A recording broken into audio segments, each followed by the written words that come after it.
Doctor Hedgewar स्वयं एक क्रांतिकारी थे और आज़ादी के आंदोलन में 2 बार सश्रम कारावास कांग्रेस के आंदोलनों में भाग लेकर उन्होंने भुगता था। उन्होंने एक तरह से विदर्भ में लीड किया था। 1942 में महाराष्ट्र में जो 2 प्रमुख, उस समय बहुत ज़्यादा काम इधर उधर हमारा था नहीं, उधर ही ज़्यादा था, तो आष्टी और चिमूर, ये 2 प्रकरण 1942 के आंदोलन के बड़े प्रसिद्ध है। उसमें जो लोग बलिदान चढ़ गए उसमें स्वयंसेवक है। जो लोग बाद में पकड़े गए, सश्रम फांसी की सजा हो गई, फिर वो द्वितीय महायुद्ध के बाद एमनेस्टी मिली तो उसमें वो छूट गए। और 11 लोग थे, 7 संघ के स्वयंसेवक है।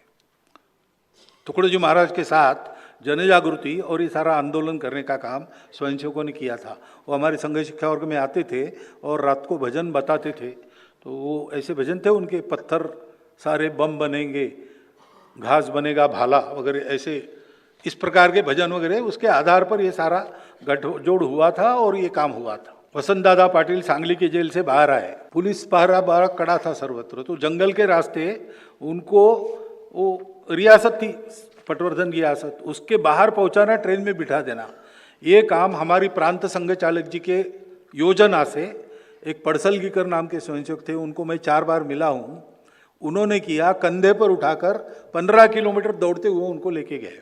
श्रीमती अरुणा आसफ अली जी लाला हंसराज गुप्ता जी के घर में ठहरी थी अंडरग्राउंड। तो हमारा सहभाग है पहले से और हमेशा रहेगा, क्योंकि पहले तो संघ के प्रतिज्ञा ने में भी जब तक स्वतंत्रता नहीं मिली थी, हिंदू राष्ट्र स्वतंत्र करने के लिए ऐसे शब्द थे। अब हम स्वतंत्र हो गए तो सर्वांगीण उन्नति के लिए ऐसे शब्द है। तो ये तो स्वयंसेवकों की प्रतिज्ञा थी। जगह जगह स्वयंसेवकों ने भाग लिया है, गए हैं, संगठन के नाते गए नहीं, क्योंकि संगठन को बुलाया नहीं था, किसी को नहीं बुलाया था।